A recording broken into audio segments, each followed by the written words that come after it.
Hello. In this video we're going to be talking about antiderivatives. And so the definition we have up top here, a function big F is the antiderivative of the function little f on some interval I. And that's true if we take the derivative of big F and it gets us little f for all of our variables x in that interval I. So what we're really doing is the opposite of the derivative. So in my example number 1, the question is the derivative of what function would get us x squared. And so what we want to do, we want to talk about, if I have big F of x being my antiderivative, what function would we have in order to get x squared? And if we consider our power rule, well, we would have to have gone down by one exponent, so I would have to have an exponent of 3, so that when I do the derivative of this, I have an exponent of 2. And then 3 times what number gets us the coefficient of 1 in front of the x squared, right? That's a 1x squared. So 3 times what gets us 1?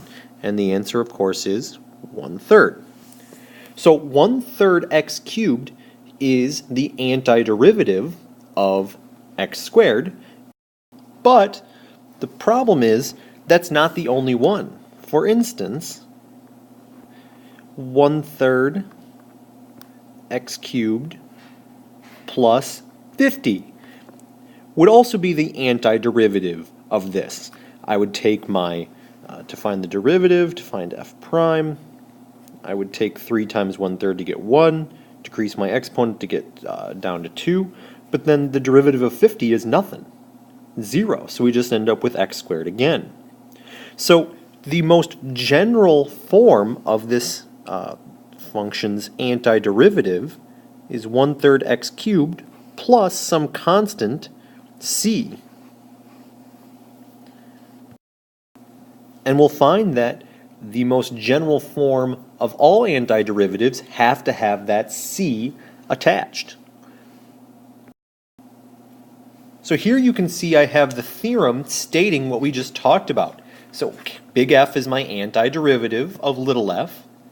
The most general antiderivative of little f then is big F of x plus c. So let's use that information to find the antiderivative, the general antiderivative of these 3 examples.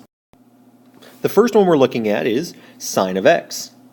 So the sine of x, what would we take the derivative of to get sine? And we know that the derivative of cosine is negative sine, but we don't want negative sine, we want positive sine of x. And so it must be that our derivative is negative cosine of x. But again, I could take that and I could shift it up or down anywhere and the derivative would still end up being sine, so I have to do the plus c at the back end. Number 3, my little f this time is x to the negative 1/3. And so once again, let's focus on the power rule. In order to find the antiderivative, I would have to have decreased my exponent by 1, so it must have been negative 2 to begin with. And negative 2 times what gets me 1? Well, that must be a negative 1/2. And so negative 2 times negative 1/2 is 1. We decrease our exponent by 1 to get negative 3. So that checks out. But again, we could have shifted it up or down anywhere, so I need that plus c.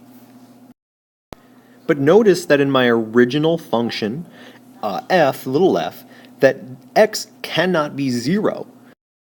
So our interval may not contain 0. So we actually have to write it in this fashion, our big f of x, and we'll open a piecewise function.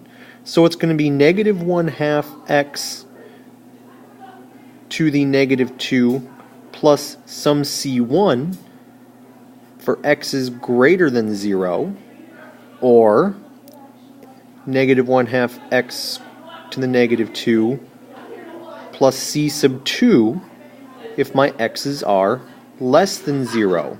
Again, that has everything to do with the fact that x cannot be 0. So looking at number 4, my little f is equal to x to the n. And so to find big F,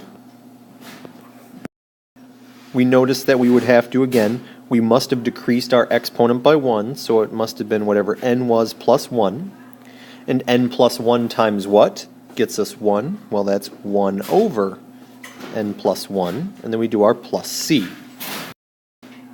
But just like before, we need to make sure that this is defined and valid over here, so this only applies if n is greater than or equal to 0. If it's less than that, then we start to break our intervals apart into two different sections. We get a rational function, and then we need to break it into a piecewise instead.